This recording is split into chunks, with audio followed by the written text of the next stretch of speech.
Então, pessoal, bom dia a todos e todas que prestigiam esse momento aqui que a gente separa uma vez por mês.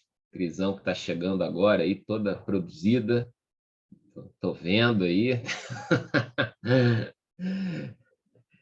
Nesse encontro Teógrafos do dia 16 de outubro, dia que se sucede aí o dia do professor. Já estou sabendo que a Crisão vai ser homenageada hoje. Então, parabéns aí a todos que lutam nessa causa de tentar passar alguma coisa, mas sendo os primeiros a tentar aprender alguma coisa também.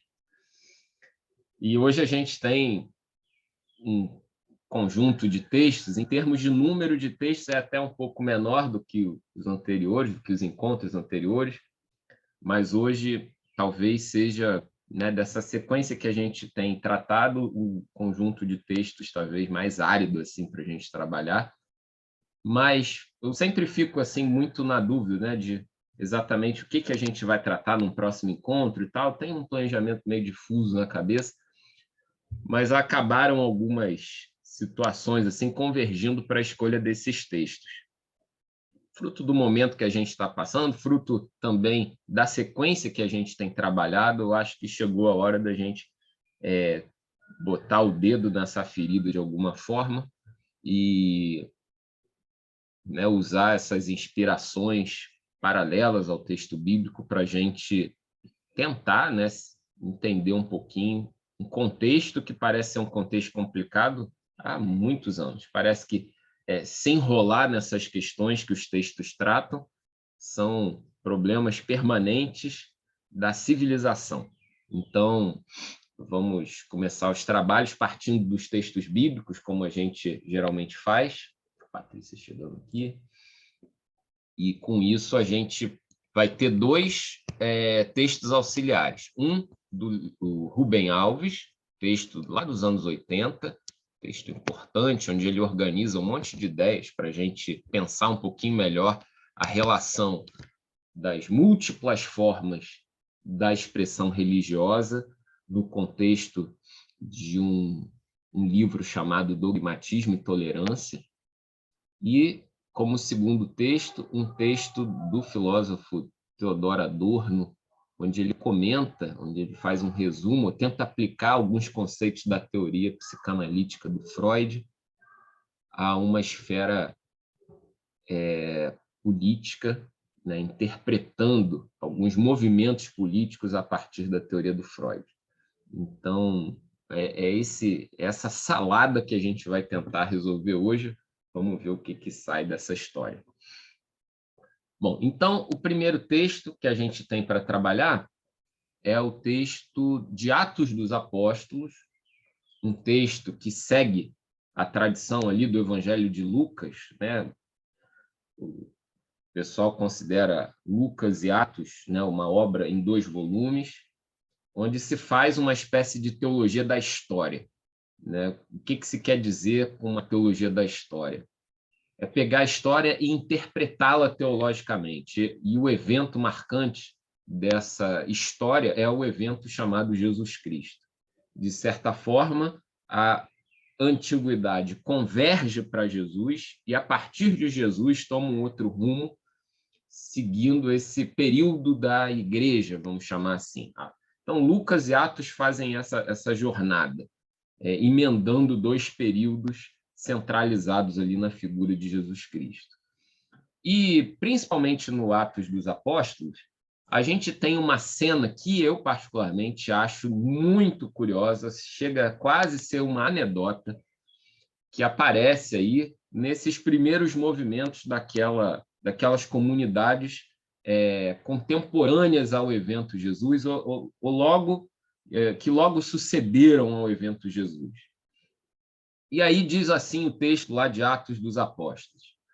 Alguns judeus, né, uma comunidade religiosa bastante disseminada naquele tempo e naquele ambiente do mundo bíblico, então alguns judeus que andavam de um lugar para o outro, expulsando espíritos maus, quiseram usar também o nome do Senhor Jesus para expulsar os espíritos maus, dizendo a eles: pelo poder do nome de Jesus, o mesmo que Paulo anuncia, eu mando que vocês saiam. Os homens que faziam isso eram os 7 filhos de um judeu chamado Seva, que era grande sacerdote ou sumo sacerdote, um dos líderes, né, da comunidade sacerdotal. Mas, certa vez, um espírito mau disse a eles: eu conheço Jesus e sei quem é Paulo. Mas vocês, quem são? Então, o homem que estava dominado pelo espírito mau os atacou e bateu neles com tanta violência que eles fugiram daquela casa feridos e com as roupas rasgadas.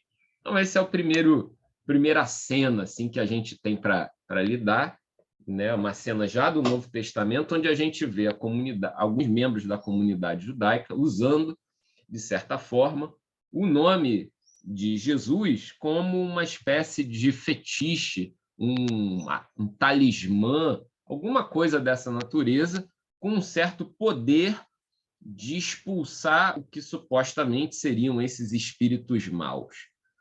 E até fazendo menção a Paulo, né? Jesus Cristo, mesmo que Paulo anuncia um certo uso oportunista desses indivíduos, né, que já estavam, de certa forma, disseminados nas mentes e corações daquele povo antigo. É curioso, né, como é que a história se reverte, né? Ela se inverte. Os espíritos maus, eles assumem um protagonismo dizendo: eu conheço Jesus e sei quem é Paulo, não reconhece a autoridade desses que usam esses nomes para expulsar esses espíritos maus, e esses levam uma surra dos demônios, vou chamar assim, né? No imaginário bíblico, né, essa coisa da possessão demoníaca, espíritos maus e tal, é uma coisa assim que a gente não tem nenhum correlato hoje em dia, né? A mentalidade contemporânea mudou nossa visão sobre isso de maneira radical.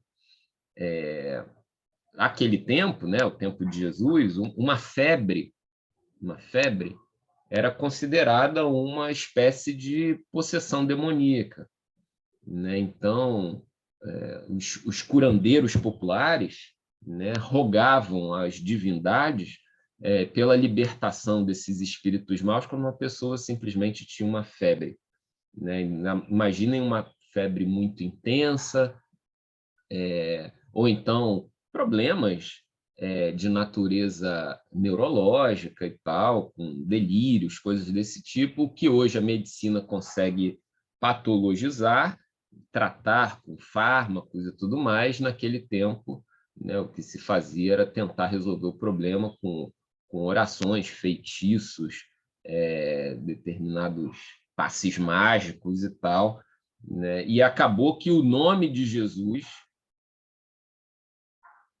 começou a ser utilizado com essa finalidade também. Se a gente olha, por exemplo, o evangelismo televisivo, né, de alguma forma, esse uso é similar, né? O uso do nome de Jesus como um talismã poderoso para empreender algum tipo de cura dessa natureza, né? E assim, sempre rola aquela questão, né, de isso tudo é armado, isso é combinado e tal. As pessoas mais desconfiadas do ponto de vista dos eventos que se passam ali vão se encaminhar para esse tipo de percepção que é absolutamente natural, né? É incompatível aquele tipo de evento com o que a gente já entende de uma série de problemas que o ser humano passa e que são naturais de serem tratados e tudo mais. Mas o que o texto talvez nos chame atenção é justamente o uso oportunista desse talismã, o nome de Jesus. O texto sugere, de alguma forma, que isso pode ser feito por qualquer um, vocês vejam que no texto, até quem, de certa forma, era oposto, né, era contrário a esse movimento de Jesus, passou a fazer uso desse instrumento, né, para tirar alguma vantagem, ocupar algum espaço ali no meio das comunidades daquele tempo. Esse uso oportunista, ele vai acontecer ao longo de toda a história, mas parece que hoje, né, fruto dessa grande disseminação midiática, a gente acaba tendo mais acesso e vendo essas coisas acontecerem com mais frequência. O que importa, de alguma maneira, é que, tanto no passado como agora, o uso desse nome se tornou interessante.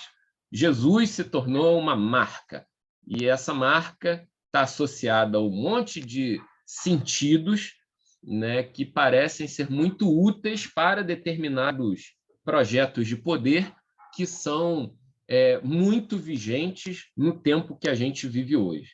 E talvez o texto nos ajude a, pelo menos, abrir os olhos para perceber, olha, de fato, qualquer um pode usar esse nome de Jesus com o intuito de, ou com a propaganda de, empreender essas curas, né, como está associado ao ministério de Jesus. Mas existe uma espécie de reação natural que pode vir da própria sociedade, que pode vir desses que são alvos dessas aplicações mágicas e tal, dizendo, olha, Jesus eu sei quem é, vocês não. Mostrando a ineficiência desses processos, mostrando, de certa forma, a má-fé também, né? Que é algo que a gente precisa estar atento, mas que mexe visceralmente com as múltiplas manifestações religiosas que a gente está imerso, né? Parece que é impossível conter essas iniciativas, mas, de alguma forma, é possível reagir a essas iniciativas. E talvez o texto, de alguma maneira, estimule isso. É possível se posicionar firmemente dizendo, eu não reconheço isso como algo associado a Jesus, por mais que se diga o nome dele. É possível colocar meio que um critério de separação, mesmo que se use o nome de Jesus, mas algo que talvez não tenha nada a ver com ele. Certa vez eu recebi de presente uma pessoa bem intencionada, né? Eu posso fazer. Eu recebi um livro que era uma espécie de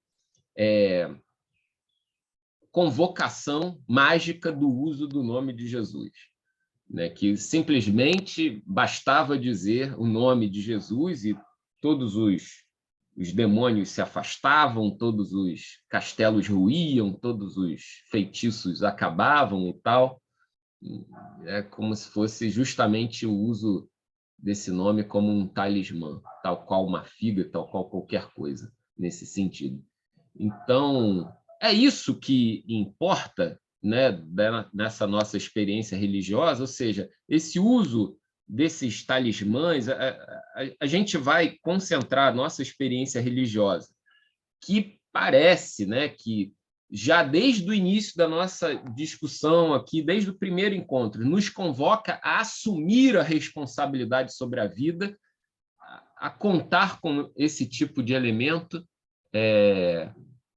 para alguma dinâmica, para alguma experiência, para alguma coisa dessa natureza, né?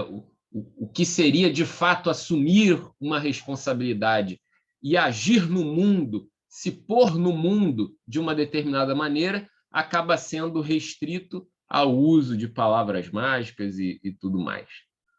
E isso não se limita, né, exclusivamente ao cristianismo. Não, eu colocaria qualquer manifestação religiosa no âmbito dessa dinâmica, do perigo que se corre em usar determinadas instâncias mágicas, mas isso alienando o sujeito da sua responsabilidade como um agente de transformação do mundo, né? E aí, no texto, né, que, para mim, assume uma dimensão mais ampla do que esse cenário judaico-cristão, né, uma reação do mundo a esse uso. Olha, não me venha com esses talismãs que os desafios que o mundo coloca para a vida, que precisam, de fato, de um resgate, de uma saúde, alguma coisa dessa maneira, são muito violentos, ao ponto disso que vocês trazem não dar conta. Né? E aí, essa leitura que eu faço está associada aos demônios descerem o pau nesses que carregam esse nome de Jesus. Né? Bate neles com tanta violência ao ponto deles terem que fugir com as roupas rasgadas, ou seja, são completamente humilhados diante da experiência real da vida, né, que coloca desafios onde o apelo a essa dimensão mágica fantástica parece que não é suficiente. O lance que envolve um texto como esse vai servir de gatilho para a gente começar a pensar nesse lado, né, nesse lado fantástico que está ligado à experiência religiosa. A gente precisa pensar alguma coisa sobre esse aspecto, porque isso está muito vivo no nosso dia a dia. Né? Parece que a religião, em alguns núcleos, se limita a isso. Né? E o que a gente vai pensar sobre isso diante de um desafio ético colocado diante da prática religiosa? Bom, aí, como um complemento, a gente tem o texto do profeta, associado ao profeta Elias, um texto do primeiro Reis, do primeiro livro dos Reis, né, Antigo Testamento, onde Elias, sendo um profeta originariamente da corte, que tem uma experiência onde ele tem que se colocar em fuga, e nessa fuga ele começa a refazer a sua experiência religiosa. E nessa reconstrução da sua experiência religiosa, ele acaba se encontrando com o povo e faz com que a vocação profética, que antes era de um conselheiro do rei, passe a ser um opositor ao rei. Então, um texto como esse que a gente tem aqui diante de nós, lá de 1 Reis, são esses movimentos da transformação, da transição, e que vão dando corpo a essa mudança de perspectiva religiosa que Elias, que é considerado que o patriarca do movimento profético, acaba sofrendo. E o texto diz assim: Elias ficou com medo, isso porque estava numa fuga, né? E, para salvar sua vida, fugiu com seu ajudante para a cidade de Berseba, que ficava na região de Judá. Deixou ali o seu ajudante e foi para o deserto, andando um dia inteiro. Aí parou, sentou-se na sombra de uma árvore e teve vontade de morrer, de acabar sua vida, pensando que nada mais fazia sentido diante daquela condição em que ele se encontrava. Então, Elias ora da seguinte maneira: já chega, ó Senhor Deus, acaba agora com a minha vida. Eu sou um fracasso, como foram os meus antepassados. Elias se deitou debaixo da árvore e caiu no sono. De repente, um anjo toca nele e disse: levante-se e coma. Elias olhou em volta e viu perto da sua cabeça um pão assado nas pedras e uma jarra de água. Ele comeu e bebeu e dormiu de novo. O anjo do Senhor Deus voltou e tocou nele pela segunda vez, dizendo: levante-se e coma, senão você não aguentará a viagem. Quase que dizendo: você precisa prosseguir. Elias se levantou, comeu e bebeu, e a comida lhe deu força bastante para andar 40 dias e 40 noites até o Sinai, o monte sagrado. Chegar ao Sinai acaba tendo um sentido muito rico nesse texto, porque é como que restabelecer a história do povo hebreu. Justamente chegar ao Sinai é chegar ao ponto de partida de Moisés, quando ele recebe as tábuas da lei, aquela grande, aquele evento, né, contado de forma fantástica na história do povo, como sendo o ponto de partida ético da comunidade dos hebreus. Existe um código legal que vai servir de base para a construção do povo. É nesse local que ele se encontra. Ele revisita o Monte Sinai, e ali ele tem uma experiência distinta daquela que Moisés tem. A experiência que Moisés tem é de fogos e raios e trovões e tudo mais, rolando para todo lado, e aquele evento que há uma grande demonstração de força e poder, e Moisés, né, tantos anos antes, mais ou menos, deixa eu pensar aqui, uns 400 anos antes, né, recebe a lei, mas a experiência de Elias é diferente. Então Elias entra numa caverna para passar a noite e, de repente, o Senhor Deus lhe pergunta: o que você está fazendo aqui, Elias? E ele responde: ó Senhor Deus Todo-Poderoso, eu sempre tenho servido a ti e só a ti. Mas o povo de Israel quebrou sua aliança contigo, derrubou os seus altares, matou todos os seus profetas. Eu sou o único que sobrou e eles estão querendo me matar. O Senhor Deus disse: saia e vá ficar diante de mim no alto monte. Então o Senhor passou por ali e mandou um vento muito forte que rachou os morros e quebrou as rochas em pedaços. Mas o Senhor não estava no vento. Quando o vento parou de soprar, veio um terremoto. Porém, o Senhor não estava no terremoto. Depois do terremoto veio um fogo, mas o Senhor não estava no fogo. Ou seja, justamente as experiências que Moisés teve 400 anos antes, quando ele recebe as tábuas da lei. Fogo, terremotos, trovões, raios e tudo mais. E o texto de 1 Reis vai dizer: Deus não estava nesses episódios. E depois do fogo veio uma voz calma e suave. Quando Elias ouviu a voz, cobriu o rosto com a capa, então saiu e ficou na entrada da caverna, e uma voz lhe disse: o que você está fazendo aqui, Elias? Ou seja, como se fosse justamente a oportunidade que esse profeta Elias teve para restabelecer suas bases. Você teve essa experiência radical, tal qual Moisés teve 400 anos antes. Mas agora, o que aparece diante de você é uma nova forma de se ter uma experiência com Deus, essa mística, que para a experiência religiosa é fundamental, que é não mais dessas demonstrações megalomaníacas de poder, mas uma voz calma e suave. E a mesma pergunta se faz para Elias no final dessa cena. O que você está fazendo aqui, Elias? Como se antes era a necessidade de autoidentificação, mas agora se torna uma pergunta que o coloca diante de uma nova vocação. Diante do que você experimentou, Elias, o que você está fazendo aqui? Você chega de um jeito com uma pretensão. E agora que você me experimenta de uma forma distinta, o que você está fazendo aqui? O texto de 1 Reis, essa que a gente pode chamar uma teofania de Elias, né? Uma manifestação de Deus para Elias, apresenta Deus de uma forma completamente distinta daquelas expectativas daquele Deus pega para capar, daquele Deus arrasa quarteirão, que era experimentado até aquele momento.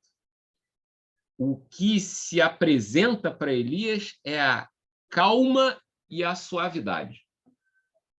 Se há algo que precisa ser carregado em nome de Deus, não são esses eventos mirabolantes, fantásticos, de grande demonstração de poder, talvez não estejam associados àquele tipo de libertação de espíritos maus, como a gente viu lá no texto de Atos, mas algo relacionado com a calmaria e a suavidade que vão acontecendo na própria dinâmica da vida, sem grandes mudanças radicais, mas ali de forma tímida, contida, mas profundamente transformadores. Essa experiência com Deus, ela assume, então, essa dimensão da suavidade. E quando a gente se liga lá essa religiosidade midiática, calma e suavidade parece que é o que menos aparece. O que aparece é sempre uma espécie de discurso belicoso, de uma luta, de uma guerra, melhor dizendo, do bem contra o mal, onde os maus precisam ser destruídos e o bem precisa vencer de maneira violenta, né? E que começa a entrar em xeque com essas ideias, né? Que a gente tem alguém que é tão central na experiência bíblica como é o profeta Elias. Bom, mas, né, tudo isso acaba sendo mesclado, né? Tudo isso acaba encontrando um ambiente dentro de uma comunidade. E as comunidades vão viver suas dinâmicas numa estrutura hierarquizada, que vão propagar ideias, vão estimular determinadas formas de ensino, e dependendo de quem tiver na posição de liderança, algumas impressões, alguns modelos, algumas ideias vão ser impostos sobre aqueles que vão ser os liderados. Por isso que é tão importante a gente desenvolver a autonomia daquele que tem a experiência religiosa, para que ele não fique tão refém desses discursos que vão aparecer de maneira natural em qualquer núcleo, qualquer manifestação religiosa, porque parece que é isso que vai brotar naturalmente. Uma hierarquia dentro de determinados padrões de compreensão e imposição de valores, práticas e tudo mais. O texto lá do Evangelho de Mateus, que seria o terceiro, né, desse primeiro bloco aí dos textos bíblicos, a gente vê uma espécie de recado, né, de Jesus com relação aos seus discípulos, onde Jesus diz o seguinte: porém, vocês não devem ser chamados de mestre, pois todos vocês são membros de uma mesma família e têm somente um mestre. E aqui na terra, não chamem ninguém de pai, porque vocês têm somente um pai que está no céu.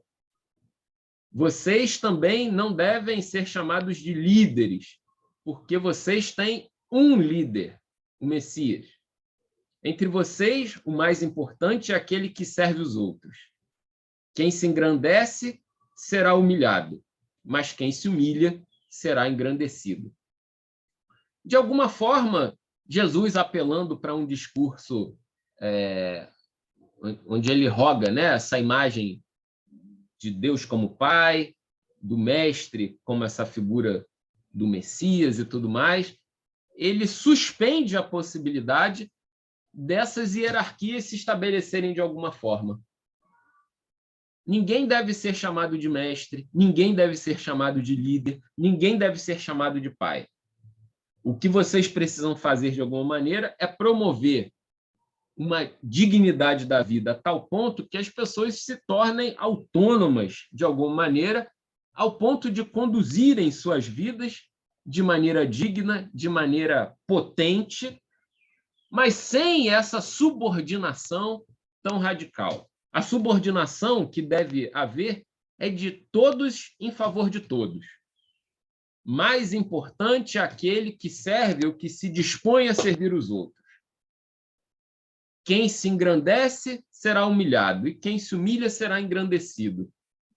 De alguma maneira, isso se relaciona com uma proposta de experiência religiosa, tal qual aquela que Elias experimentou, de uma suavidade, de uma calma, e não de uma imposição violenta de regras, e, da mesma forma, de algum tipo de libertação com relação a atribuir a alguns a posse de determinados poderes fantásticos, mas não com a intenção de servir a outros, mas com a intenção de dominar outros. Como se a posse, né, dessas determinadas capacidades especiais fosse instrumento para a dominação. Jesus suspende isso de alguma forma, dizendo: olha, parem com essa bobagem de ter mestres, de ter líderes, de chamar os outros de pai, porque não é assim que vai rolar a dinâmica dessa nova estrutura que a gente quer viver no meio, mesclados a esse mundo, que no caso do Evangelho de Mateus vai ter um nome muito marcante, que vai ser o Reino dos Céus. Então, de alguma maneira, esses textos vão encontrar algumas ligações internas e tocar em assuntos que a gente acaba vivenciando, né, no nosso dia a dia, de maneira talvez mais gritante nos nossos dias, diante de alguns desafios que eu chamaria de desafios civilizatórios que a gente precisa enfrentar, mas como comunidade ligada à experiência religiosa. Tá? Então, existem alguns desafios civilizatórios que se colocam diante de nós e que esses desafios estão, em alguma forma, exigindo que a gente se posicione com relação a essa manifestação de poder ou de compreensão acerca do poder que vai ser tratado na experiência religiosa, na noção de Deus que portamos e nas hierarquias estabelecidas ligadas à visão de Deus que professamos e à prática religiosa que se estabelece. Esse que é o ponto. Né? A meu ver, são desafios civilizatórios para um país como o nosso, onde a gente ainda tem muitas questões envolvidas com esse aspecto. Pensar sobre isso se torna algo gritante. Eu estava conversando com alguém essa semana de determinados esforços de formação que a gente sofreu ao longo da vida, né? A gente tem uma ênfase muito forte, né? A pensar, a aprender, por exemplo, matemática, as regras da gramática, aprender o que é o magnetismo, como se classificam as plantas e os animais, a saber como é que se dá o relevo de uma determinada região do nosso país, quais são alguns elementos da nossa história que são marcantes nas suas fases e tal.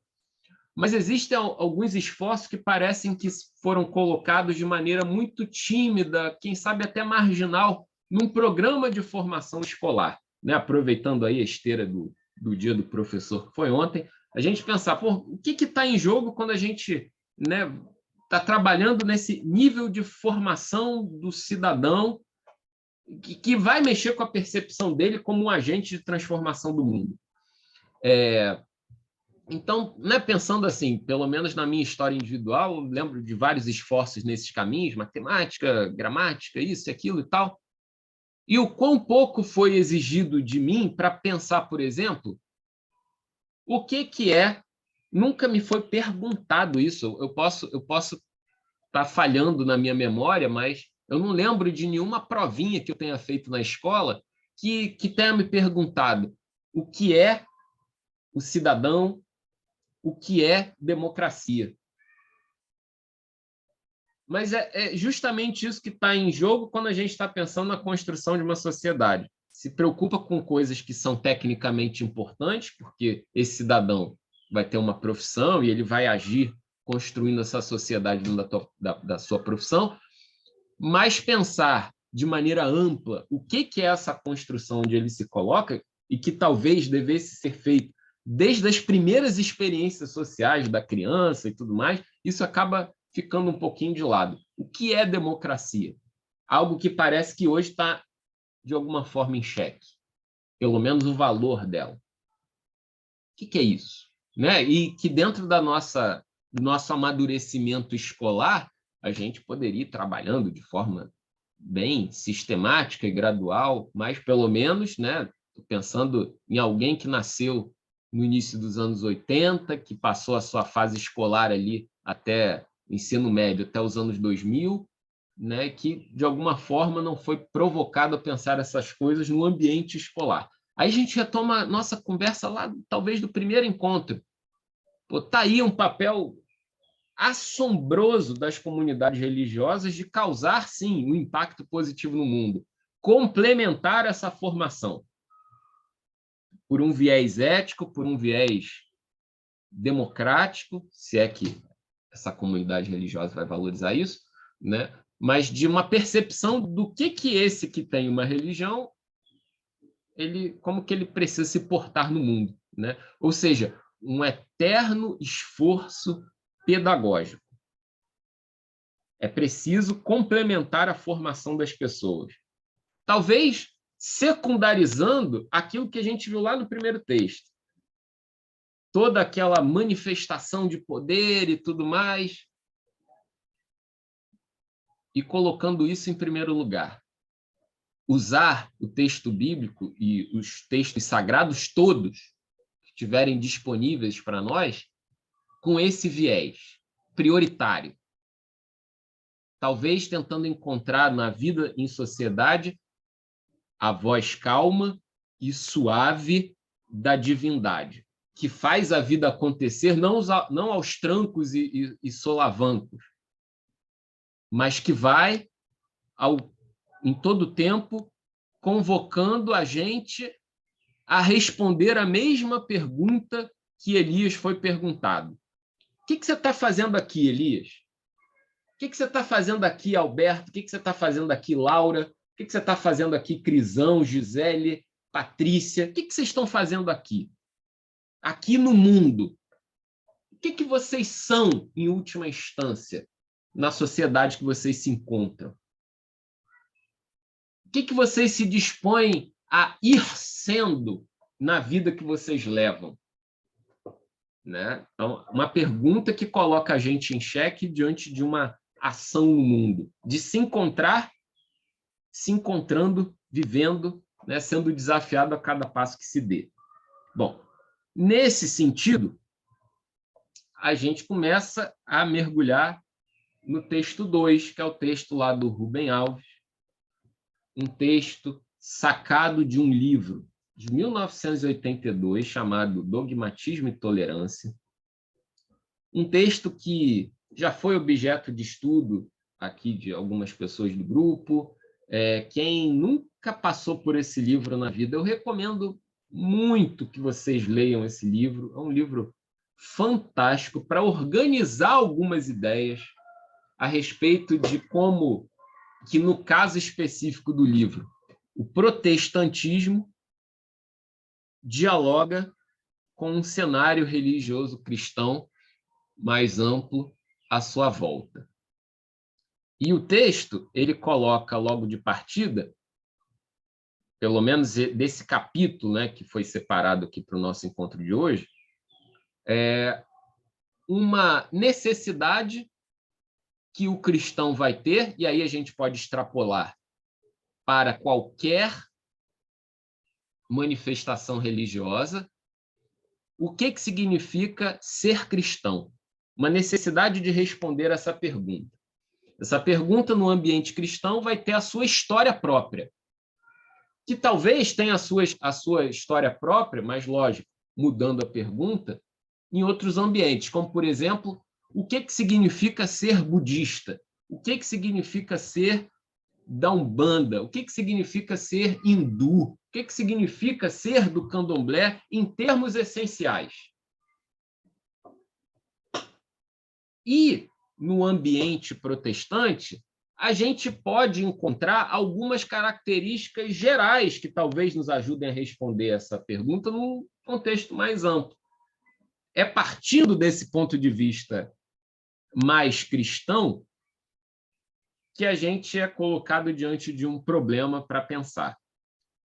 No ambiente cristão, a gente tem um lado dessa resposta que vai identificar o que é ser cristão a partir de uma continuidade histórica, desde as suas origens até os dias de hoje. Esse viés de tradição, de continuidade histórica, é o que é enfatizado com muita força pela comunidade cristã católica, por exemplo. É o que o texto apresenta ali logo de partida. Em contraponto, o protestantismo, em reação a essa visão cristã católica, vai se desprender de uma tradição, até porque o que se queria na Reforma Protestante era quebrar algumas ideias dessa tradição, então é preciso abrir mão dessa tradição e pensar, olha, não é essa questão de continuação de tradição, de continuidade histórica. O que é necessário é, de alguma forma, estar em conformidade com alguma ideia. No caso do protestantismo, com a Bíblia. É preciso ser preciso com relação à Bíblia. É preciso ter uma clareza de se identificar aqueles elementos chaves dos quais não se pode abrir mão, e isso é justamente o que vai identificar o que é cristão. Quem é cristão é aquele que acredita na coisa certa. Se é que é possível ter isso, mas isso vai ser a ênfase principal de uma corrente cristã que vai reagir à ideia de uma continuidade histórica que seria aquela em que vive, né, o mundo cristão católico.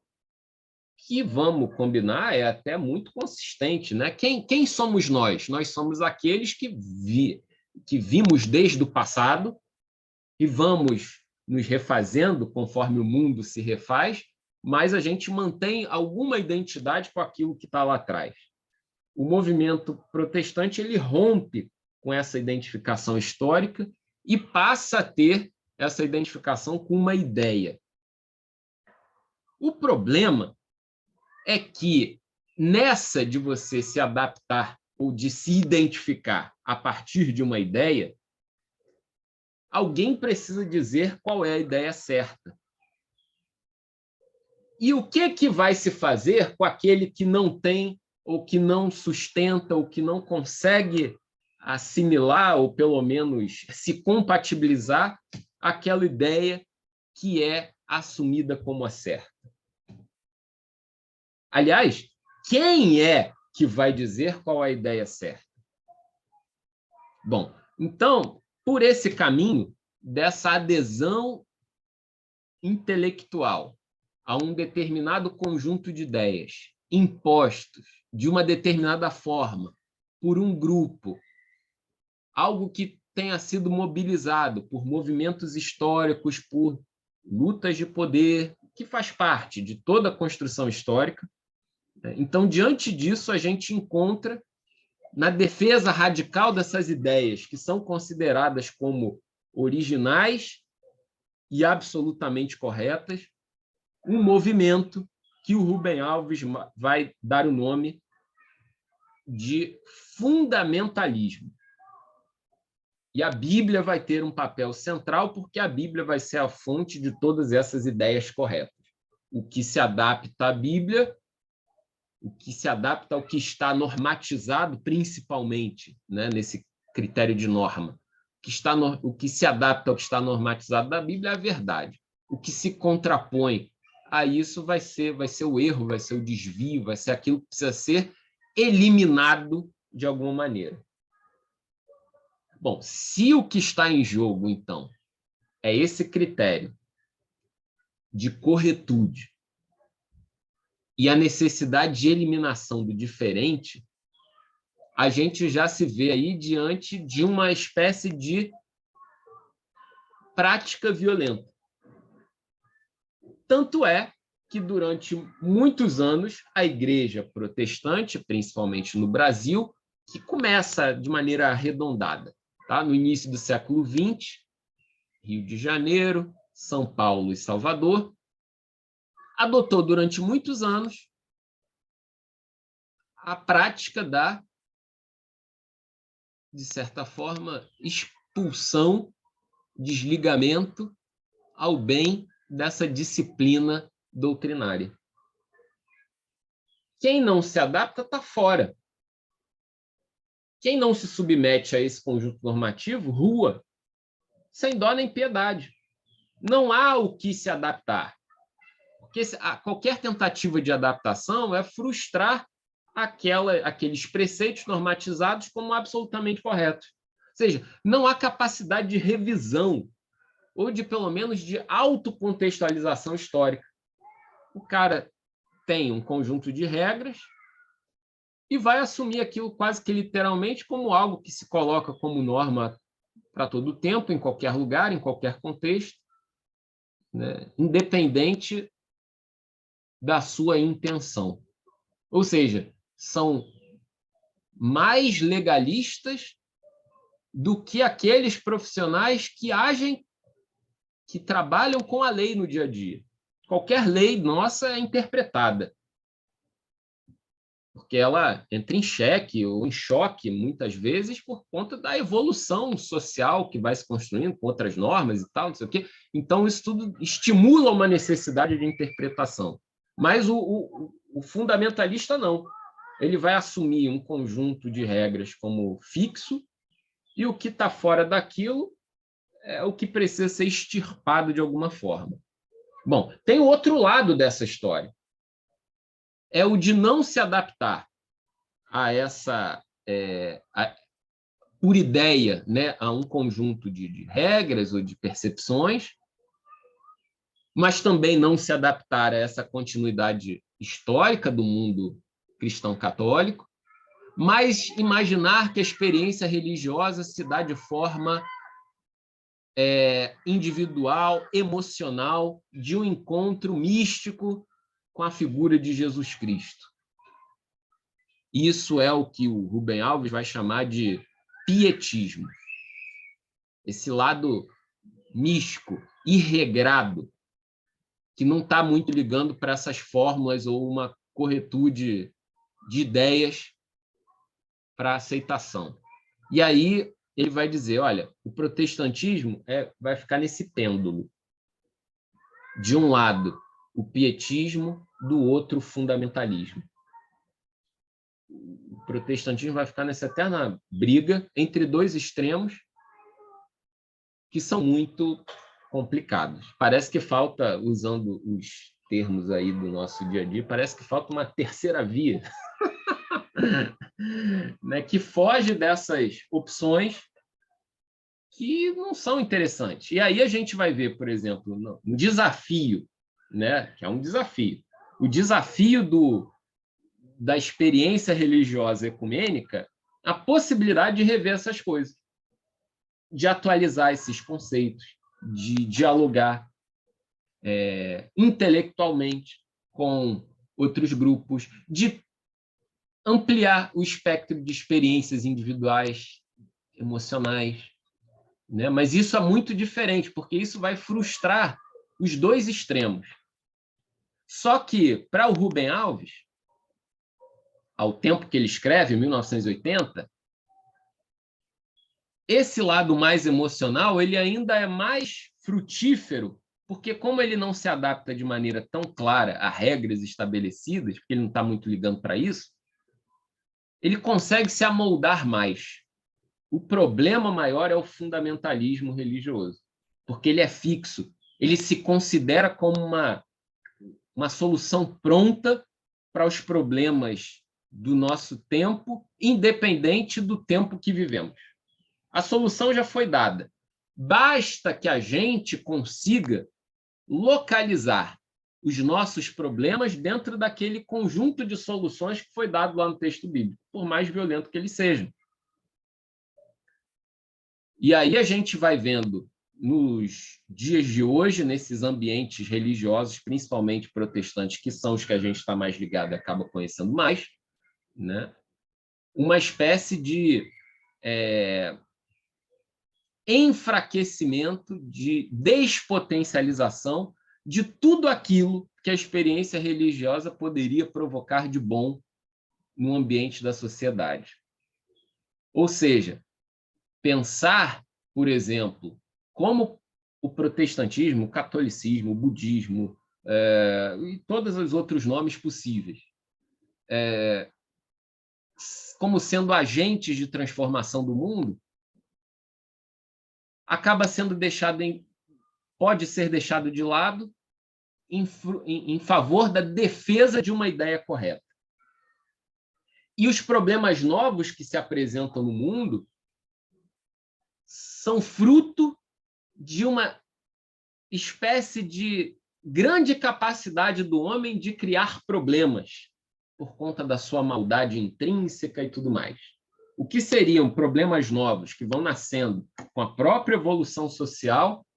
O fundamentalista tende a pensar que isso é fruto de uma criatividade do mal que o ser humano tem, de se distanciar cada vez mais daquelas soluções prontas que o texto sagrado ou a sã doutrina oferece para os problemas da vida. Bom, isso, de alguma forma, é o que o Rubem Alves nos alerta a pensar e que talvez tenha muita relação com os dias que a gente tem vivido. Mas, no final do capítulo, ele faz uma pergunta que essa pergunta é absolutamente crucial nesse ano de 2022, num cenário como o Brasil, numa cidade como o Rio de Janeiro, que é tão versátil em termos culturais, mas a pergunta permanece: por que estão crescendo as igrejas conservadoras? E conservadoras aqui no sentido de ligados a esse viés mais fundamentalista. Por que estão crescendo as igrejas conservadoras? Eu acho que todo mundo aqui, pelas experiências que teve, pelos contatos que já tive com cada um de vocês, já experimentou de alguma forma, parece até que nos últimos anos, um recrudescimento de uma potência vital dessas comunidades. Tudo ficou restrito a defender ideias e um certo blá, blá, blá, que não produz nada, mas fica vivendo uma espécie de ilha religiosa que se alimenta de si mesma e que está pouco se lixando para os desafios reais da vida. E aí, o Rubem Alves vai ter uma grande dificuldade de encontrar uma resposta para esse problema, porque parece que isso é um desafio que precisa ser pensado de maneira muito profunda, mas ele tenta rascunhar uma ideia de que isso seria fruto de uma espécie de frustração. Olha, o homem está cansado de lutar e parece que nada acontece.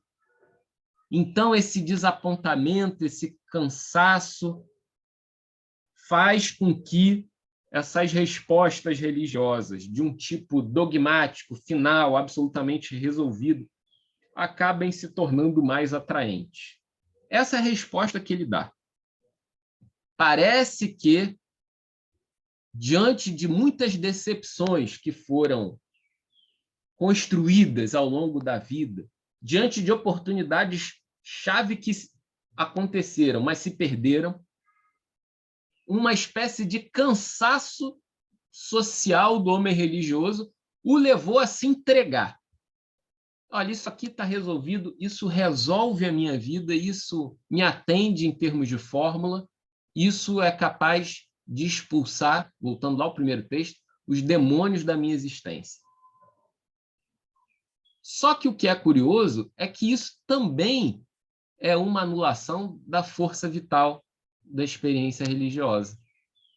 O que deveria ser eterno incômodo, eterna revolução, eterna reconstrução, eterno reencontro, eterno refazimento, encontrar nisso a própria vida, é abrir mão disso tudo e se entregar a uma fórmula pronta. Isso parece, a meu ver, interpretação que eu faço, parece que isso é abrir mão da própria vida. É um se deixar levar, que não produz nada, mas não produzindo nada também não gera incômodo algum. Estou resolvido. Eu vou lá, faço a minha prática religiosa dentro de um mecanismo que alguém impõe para mim. Quem tentar me encher o saco nessa história, me levando para um caminho diferente, colocando ideias diferentes na minha cabeça, eu vou tentar tratar como alguém que eu preciso manter distância, num discurso um pouco mais violento. Alguém precisa ser eliminado, seja da minha vida, seja da comunidade, porque isso nos resolve internamente. Isso nos resolve internamente. Bom, que pena. Que pena porque quando a gente pensa numa cidade como a nossa, né, Rio de Janeiro, com uma diversidade cultural, com uma diversidade intelectual, com uma diversidade tão grande de pensamentos, de formas de vida, de perspectivas, isso tudo acaba sendo confinado ou extirpado das comunidades protestantes. É preciso adotar uma forma padrão de vida que organiza a vida e dá a ela uma espécie de forma final. Bom, aí cabe a nós saber individualmente se é isso que a gente quer, né? Retomar a pergunta lá que Elias sofre. O que você está fazendo aqui, Elias? Você quer encontrar uma forma final para a sua existência absolutamente estabilizada, que não vai sofrer alteração porque sua vida está completamente resolvida, incluindo a experiência religiosa, ou você quer estar no mundo, quer colocar a sua existência para fora, se dispondo a ser de forma diferente sempre.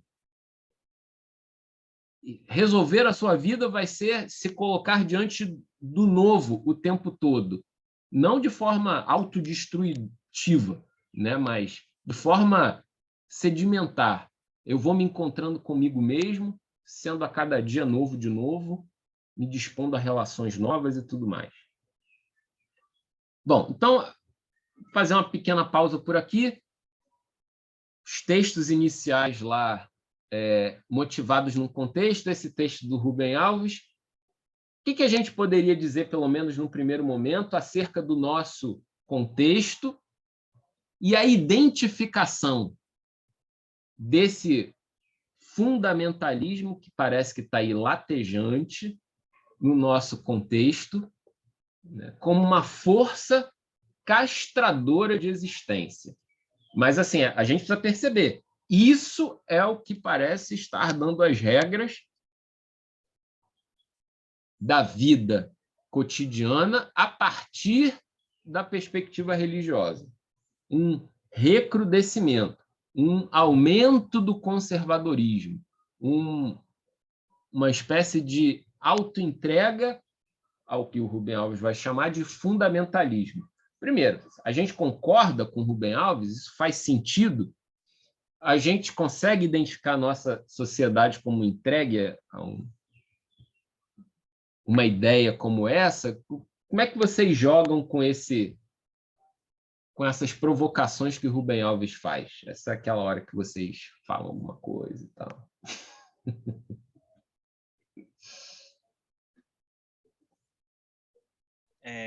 Eu acho que existe muito essa, em relação, né, ao fundamentalismo, né, esse crescimento, né, dessa ideia de verdades absolutas, né, e dessa busca, né, por verdades absolutas, né, que, que sejam, que possam balizar nessas experiências, né, tanto a experiência religiosa e indo, né, também para a experiência política, né, e balizam também todo o papel da igreja, né, e o que eu acho interessante, né, que assim, de movimentos fundamentalistas, né, é, é, é que existe essa busca muito por estabelecer uma regra, né, por estabelecer essas verdades absolutas, mas ao mesmo tempo de deixá-las é, maleáveis, né, e até mesmo às vezes abstratas o suficiente, né, para que elas possam ser utilizadas, né, de novas formas, né, ou que possam funcionar, né, dentro da conveniência de cada um desses grupos, né? Então, assim, a gente vai fazer uma defesa da vida, né, mas desde que seja para falar contra o aborto. A gente não vai fazer uma defesa da vida para falar sobre, por exemplo, conflitos que causam, por exemplo, a morte, e a fome e o sofrimento de crianças, né? A gente vai fazer uma enorme defesa, né, da vida, até mesmo, por exemplo, em relação à discussão sobre alimentos transgênicos, né? Mas a gente não vai fazer essa defesa em relação, né, a transações econômicas, né? A gente vai fazer uma enorme defesa sobre bíblica também, sobre o direito, né, de Israel de permanecer na sua terra prometida, né, porque isso representa, né, e se espelha num destino manifesto, né, em vários movimentos nacionalistas, mas ao mesmo tempo a gente não vai se preocupar em respeitar outros povos que também buscam, né, manter seus espaços, né, de sobrevivência e de existência, né, como a demarcação de terras indígenas, né?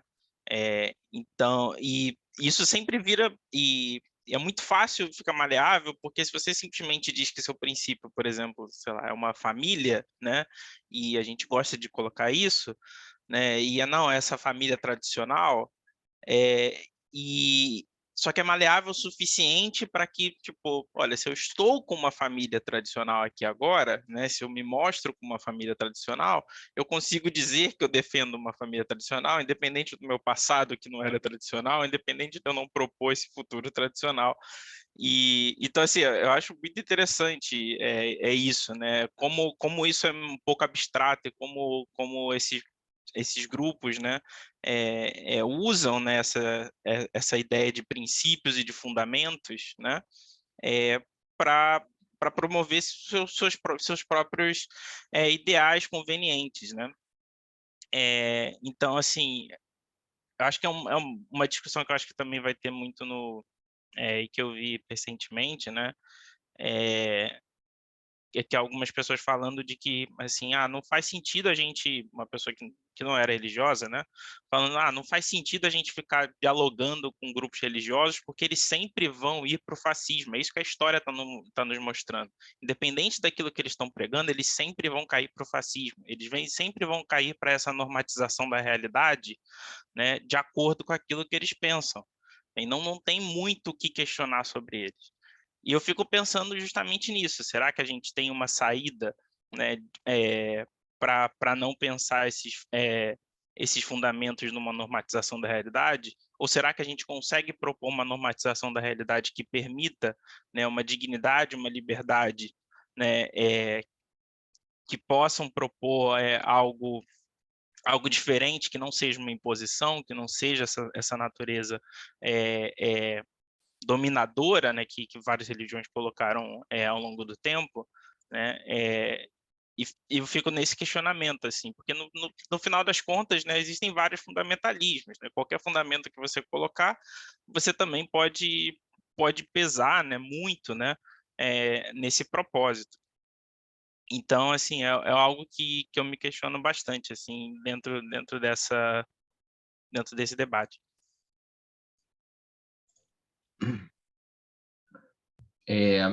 A gente tem, por exemplo, na nossa estrutura, né, vamos chamar assim, religiosa, doutrinária, dogmática, seja lá o que for, né, pegando carona no que o Samir disse, né, pô, será que não tem alternativa para dissolver essas instâncias que acabam descambando ali para uma concentração exacerbada de a defesa de uma forma única de se viver e tudo mais? Bom, a alternativa a isso seria uma espécie de fragmentação, né? Que olha que curioso, né? Olha que movimento doido. O protestantismo é todo fragmentado, mas ele se une em determinados elementos bíblicos, doutrinários. Existe quase que um grande acordo sobre esses princípios, termo que o Samir usou, por mais que as estruturas organizacionais sejam todos fragmentados.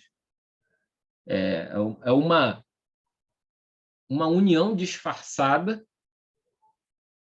né? Talvez não reconhecida, não provocada de maneira intencional, mas que acontece, que aconteceu, né? Na defesa de determinadas ideias, por mais fragmentado que o protestantismo seja no Brasil, em especial, e no mundo. O que se opõe a isso? Qual seria uma via alternativa para isso?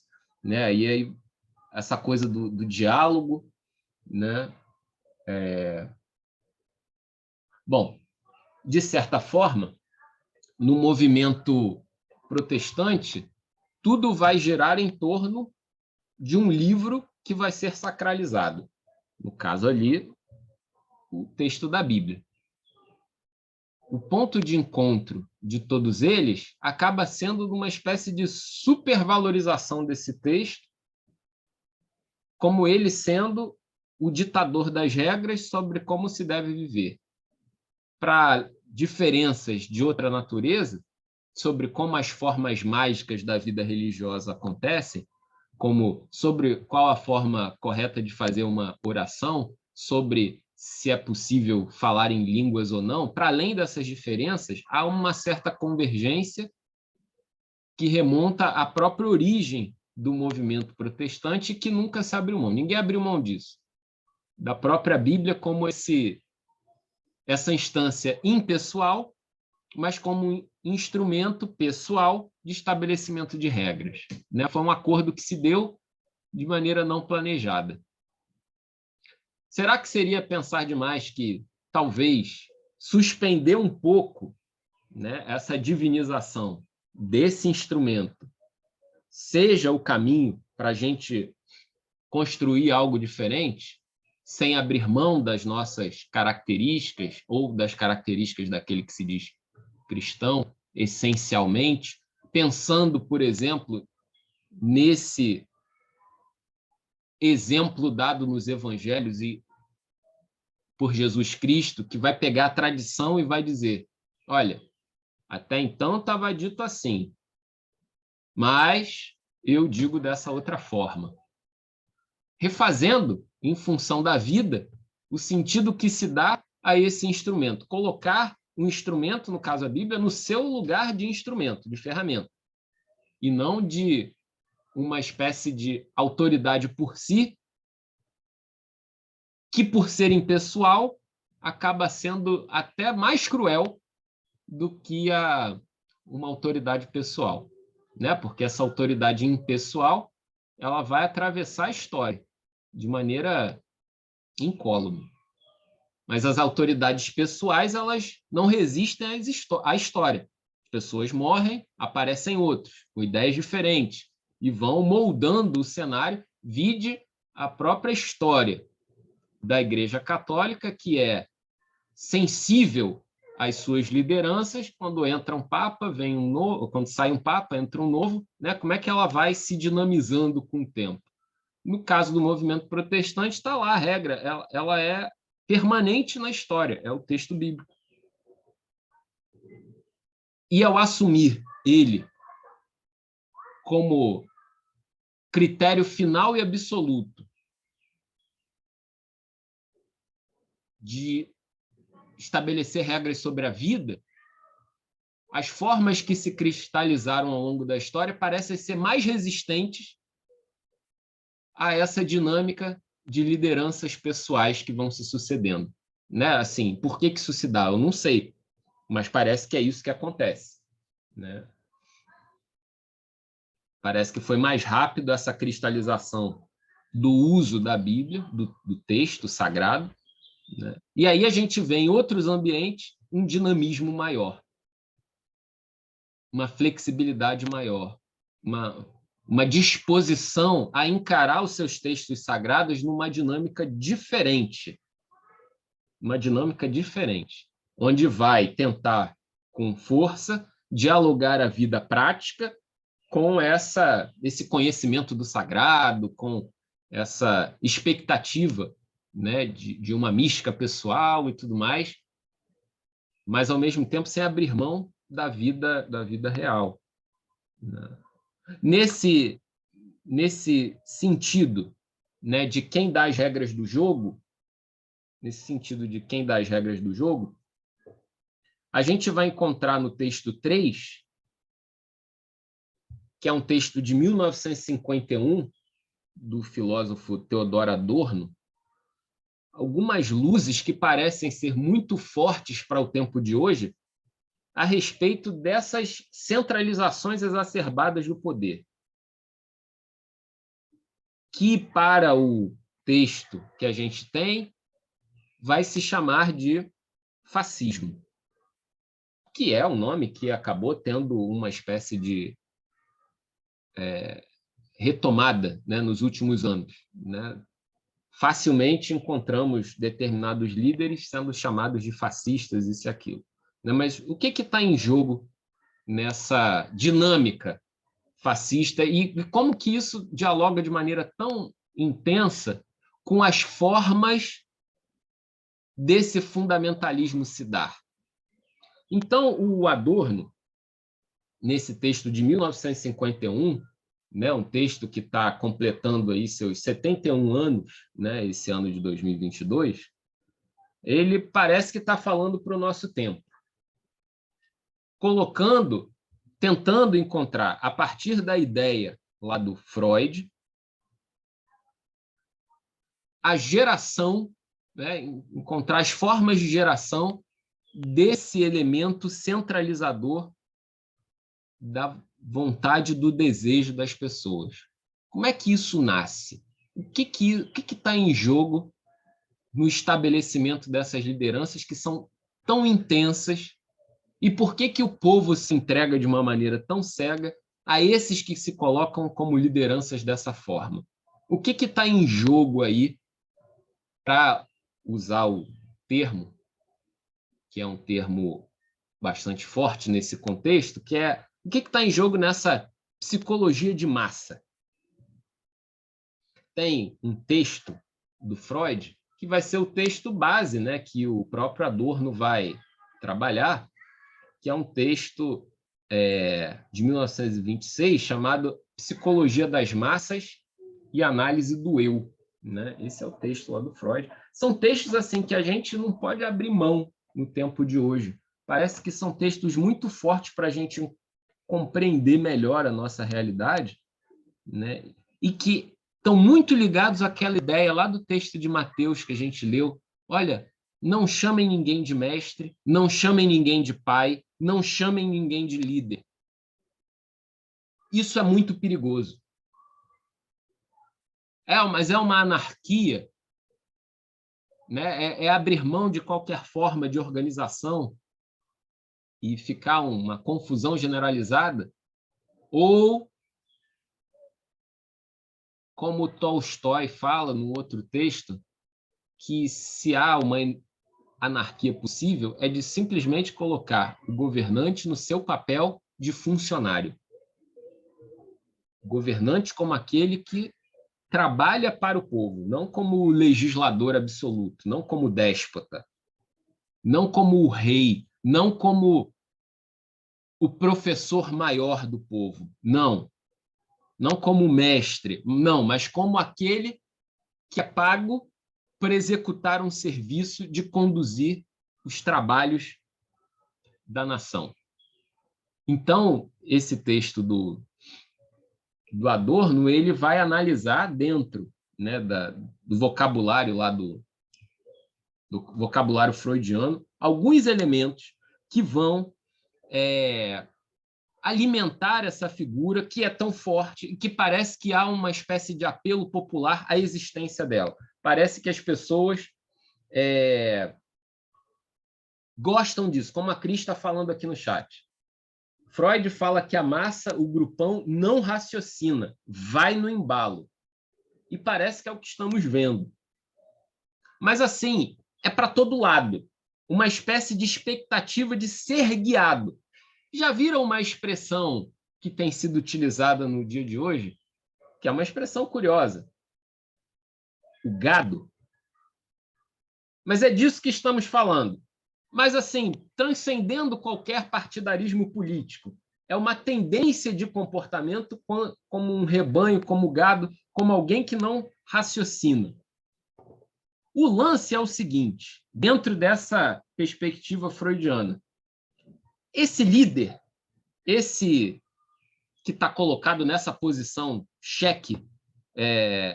nessa posição chave, né, de liderança, ele vai conseguir manipular de uma forma muito eficiente o que o Freud vai chamar de libido.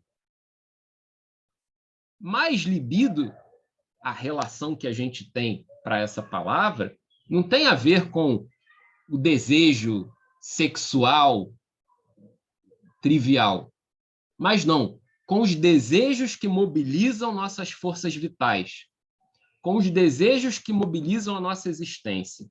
Ou seja, de maneira mais simples, alguém que é capaz de manipular os nossos desejos, tal qual o marketing faz. Eu lembro quando uma vez eu tive uma disciplina na faculdade e o livro que se usou era um texto Administração de Marketing. Logo nas primeiras páginas, o cara falava que marketing mexia, tentava atingir o aspecto do desejo individual. Você não tem a necessidade, é o desejo. E dentro dessa dimensão do desejo, o que cada um quer? O que cada um quer? Esse líder da propaganda fascista, ele vai mobilizar instâncias internas de cada um como uma espécie de ideal. Eu não consigo ser aquilo, eu não consigo ser tão forte como ele, eu não consigo ser tão firme quanto ele, eu não consigo gritar tão alto como ele, mas nele eu me realizo. Eu queria que as coisas fossem dadas de uma forma como eu penso. Eu queria que as regras fossem minhas, mas eu não consigo. Então, eu entrego o meu desejo ao desejo dele. Nos termos do texto, eu entrego a esse líder uma posição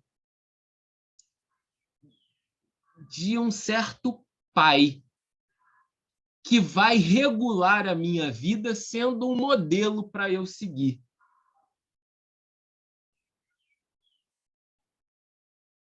Mas olha, é justamente contra isso, olha o poder. A Cris está animada aqui. Justamente esses potenciais psicanalíticos estão justamente no texto lá dos evangelhos. Não chamem ninguém de pai, de líder e de mestre. E é justamente isso que a gente é colocado logo ao emergir numa realidade religiosa. Ó, esse daqui vai ser o líder do seu grupo. Esse daqui vai ser o seu pastor. Em outros nomes, pai, ou até, né, no mundo católico, esse aqui é o padre. Né? Padre nada mais é do que pai. Esse daqui é o mestre da ordem tal.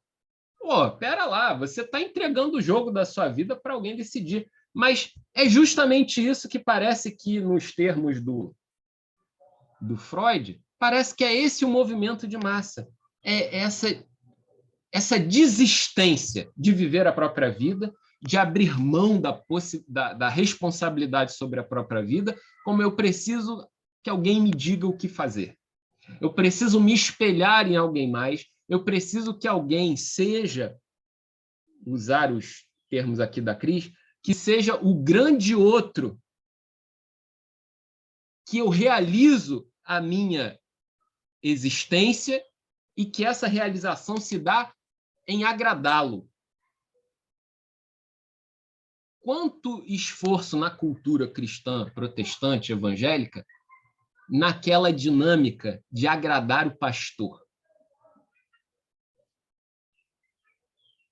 Tem um jogo muito rico aí de emoções nessa brincadeira.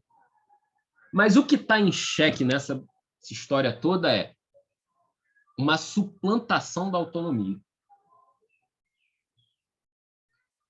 Parece, então, que no ambiente como a gente vive hoje, que se deu espaço a quem grita mais alto, a quem bate na mesa, a quem mostra a sua violência, isso é uma desistência de outras formas da solução baseadas numa construção coletiva, madura, racional. No tempo bíblico, quando se associa a Jesus a ideia de ele ser o Salvador, isso é, no mundo bíblico, um ato de resistência.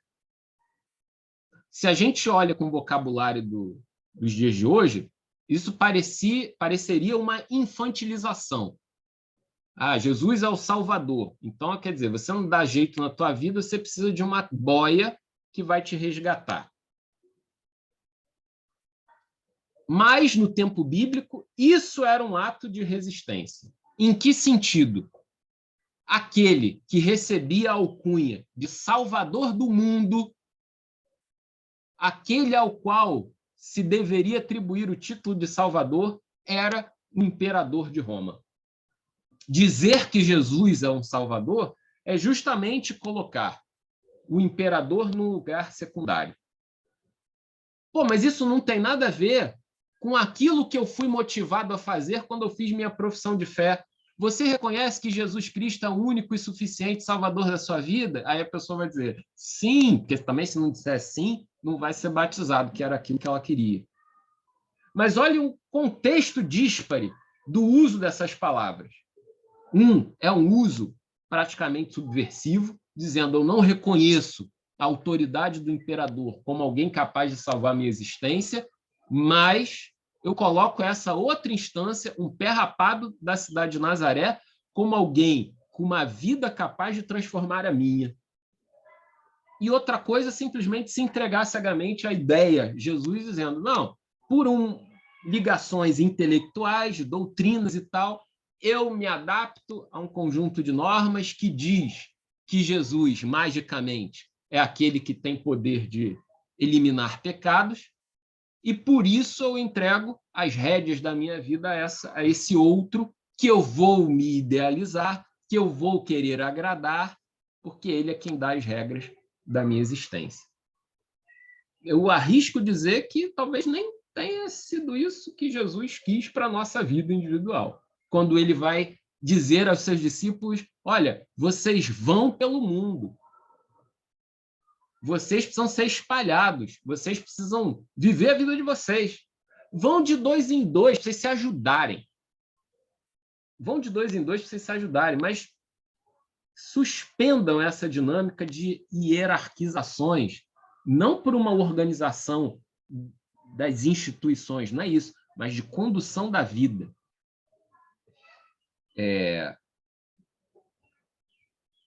O ambiente religioso ele vai ser muito útil pelo seu vocabulário para facilitar esse jogo de dominação. E aí, os movimentos fascistas vão encontrar nos mecanismos religiosos uma força muito grande, quase que um apoio muito grande para se estabelecerem. É preciso que determinadas instâncias de desejo sejam mantidas muito firmes por esse líder fascista para que o grupo seja conduzido como tal. E que ideias de desejo são essas que precisam ser mantidas? Às vezes, o sentimento de divinização de nação. A nação passou a ser uma divindade, quando a nação deveria ser uma mera forma de organização dos povos dentro das suas culturas e da sua organização econômica. Passa a ser um Deus, o Deus-nação. Eu preciso agradar o meu Deus-nação. Eu entrego a minha vida ao Deus-nação. Pô, espera lá. Não é para isso, né? As nações servem as pessoas, não as pessoas, né? É até difícil a gente, do nosso vocabulário cotidiano, né? Existe uma instância que não existe, chamada nação, né? Uma nação é uma entidade etérea, não é algo material, né? Existe um terreno, existe algo sólido, palpável, chamado terra, onde a nação Brasil, por exemplo, se estabelece. Mas nação é algo que, né, ninguém toca, né? Hoje eu esbarrei na nação hoje, isso não acontece, né? Então, essas ideias, né, que são divinizadas, elas acabam produzindo o fanático. No tempo da Alemanha nazista, esse Deus se chamava Alemanha. A Alemanha como uma entidade etérea ao qual todos deveriam se render. É um jogo muito eficiente de ideias, mas que encontra uma força muito grande nessa dinâmica coletiva. As pessoas vão se alimentando. A ideia de ter alguém, como até a Cris está dizendo aqui, de entregar a solução de tudo para esse pai primitivo, que é um termo que aparece no texto. Um pai primitivo. Pai primitivo como um rei antigo que resolvia todos os problemas do povo. Então, em que instâncias, para a gente acabar pelo tempo, isso acaba aparecendo numa dinâmica religiosa pequenininha, da comunidade a que pertencemos. É só a oração do pastor que tem poder. Porque ele é um mágico que detém uma ligação especial com a divindade e, com isso, ele é capaz de agir na minha vida de uma maneira especial que ninguém outro é capaz de agir. Como que ele é capaz de decidir sobre membros da comunidade que devem ou não devem casar. Como que, né, isso vai tomando um corpo e vai se tornando natural, e quando você vê, você está imerso num jogo onde você entregou a autonomia da tua vida para outros. Isso se torna natural. Perceber isso, né, talvez seja uma grande salvação, uma salvação social, que as igrejas precisam estimular, de certa forma, acabar com essa ideia de um salvador. Para a igreja se salvar, ela precisa acabar com o salvador, né? Mas esse tipo de salvador. E esse cara, o líder fascista, né?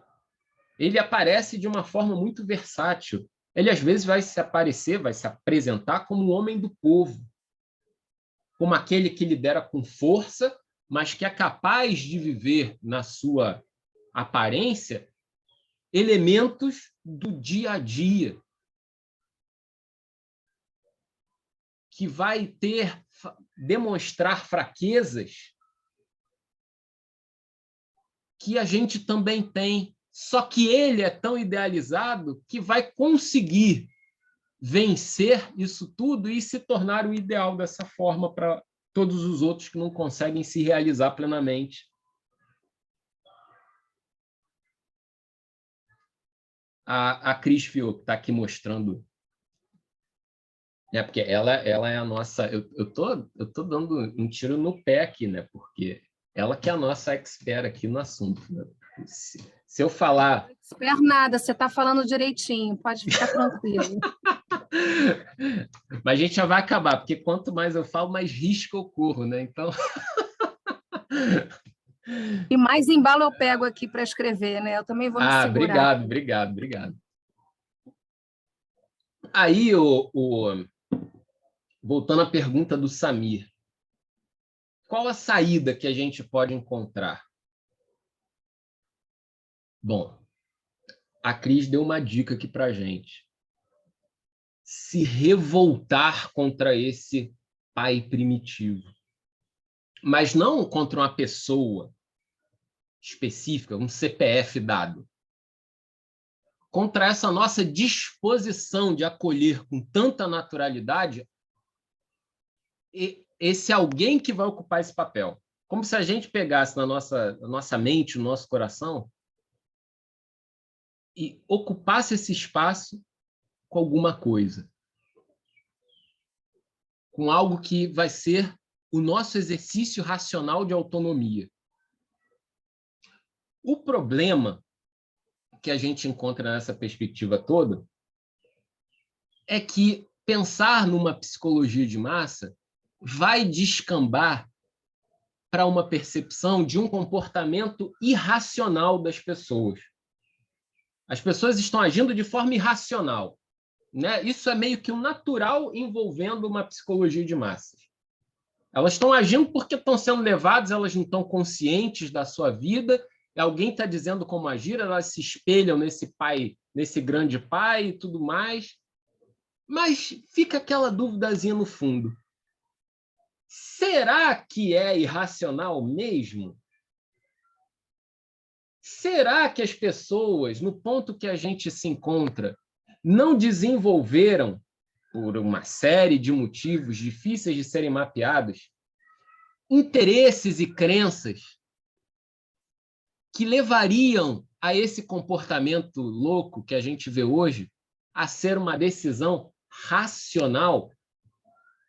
A pessoa encontra motivos para ter interesses naqueles elementos, para ter aquelas crenças, ao invés de simplesmente serem conduzidas como massas? Por que que aquele que apoia, por exemplo, uma ideia que é contrária a direitos humanos, por que que ele tem aquele comportamento? É porque ele foi levado por alguém? Ou porque, racionalmente, por motivos que a gente não tem muita clareza, ele conseguiu desenvolver um determinado interesse pessoal e uma crença sobre o mundo, onde suplantar direitos humanos seria uma forma de resolver a vida? Porque aí o problema piora. O que antes seria entregar a alguém a responsabilidade da vida do outro passa a ser responsabilidade individual. Nesse sentido, ninguém está perdoado. Eu não posso perdoar as massas. Eu posso simplesmente responsabilizá-las. Ou, como a Cris está provocando a gente aqui, o que de mim está representado nesse grande outro, nesse pai que eu idealizo? Como que eu, individualmente, me encontro nele? Mas é algo nosso, individual, que eu devo assumir a responsabilidade. O que esse algo de mim precisa ser resgatado, transformado, ou quem sabe eliminado de alguma forma, para que se mude os interesses e as crenças, a visão de mundo que se tem? Ou seja, ao invés de simplesmente dizermos: o povo age de forma irracional, é fácil essa solução. Ela talvez estruture um raciocínio sobre o comportamento, mas talvez ela não resolva o problema. Talvez nós devamos apelar para algo que é tão caro à humanidade desde as suas primeiras reflexões acerca de si mesmo, que o ser humano é racional, que o ser humano não pode não ser racional. E, ao ser racional, ele tem responsabilidade sobre os seus atos. Então, o que o leva a assumir essa posição? E por que determinados disparates? Por que determinadas pessoas que são boas nas suas relações diárias acabam se levando a determinados discursos que são totalmente contrários àquilo ao que vivem? Né? São pessoas boas, mas se adaptam a determinados discursos que são contra aquilo que elas mesmas vivem. Aí realmente é uma coisa para a gente ser desafiado. Né? Onde é que está essa chave, assim, onde esse discurso, que a gente está chamando aqui de fascista, né? Ele é tão eficiente, né, ao ponto de mobilizar até as boas pessoas, ao ponto de nelas haver um paradoxo? Ela é uma ótima pessoa, mas quando abre a boca só sai esse tipo de... Né? O que é isso? Porque se a gente disser, olha, o ser humano não pode abrir mão da sua racionalidade. Beleza, isso é uma possibilidade. Então, por que isso acontece? Bom, isso é um desafio para a gente pensar. Mas eu acho que o texto bíblico ali de Mateus, relido por uma forma muito pessoal, 2022, que está naquele contexto bíblico, né, histórico, bem datado, tem um sentido, para a gente acaba tendo um outro sentido forte. A entrega desse papel de mestre, pai, líder a outro é muito arriscado. Somos uma comunidade de servos subservientes uns aos outros, mas não um rebanho para ser guiado, né? Nos salvarmos dos salvadores. Quem sabe, talvez, essa não seja a vocação religiosa relevante para o século XXI. O Nietzsche vai dizer, lá no seu tempo, do crepúsculo dos deuses, que os deuses se tornaram humanos. A gente talvez precise de um crepúsculo dos mestres, um crepúsculo dos líderes, um crepúsculo dos salvadores. Refazer completamente a imagem que a gente tem desses que são colocados nessas posições. Que seja até Jesus. Que seja até Jesus. Né? Pô, a gente, então, perdeu as bases de quase tudo, então. O que sobra dessa história? Né? Sobra uma responsabilidade profunda, vinculada a poucos princípios. E parece que esses princípios têm uma dimensão ética essencial. Usar a religião como instrumento ético e não deixar que a religião estabeleça uma ética. Que aí isso pode acontecer. O vocabulário está todo dado, a estrutura está montada. Se entregar parece arriscado. Então, como é que a gente vai usar isso? Bom, pessoal, já passamos aqui do tempo, né? Mas eu peço, tá, de antemão desculpas. Esse texto, eu sei que ele era um texto pesado pra caramba, né? Mas assim, eu fiquei um tanto quanto agoniado com ele. Eu falei, pô, eu preciso compartilhar esse texto com o pessoal e pensar junto, né? Mas que faz parte desse programa aqui. Você ia falar alguma coisa, Cláudia?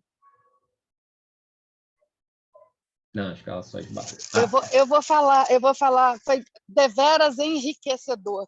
Eu estava pensando aqui, a gente precisa de um Deus para chamar de nosso, mesmo que seja a gente mesmo, né? Assim com a religião, ética. Enfim. Muito obrigado, as always. Leiam esse texto, se possível, tá? Eu sei que às vezes é meio corrido, mas se vocês puderem, né, leiam esse texto 3 em especial. Leiam, releiam, cheguem a uma leitura pessoal desse texto, que eu acho que ele é muito rico. Um texto de 1951, mas que parece que está gritando assim para 2022, para a gente tentar entender um pouquinho que confusão é essa que a gente se meteu. Né? Os atuais tempos sombrios, você quer dizer, né? Exatamente. Galera, é isso.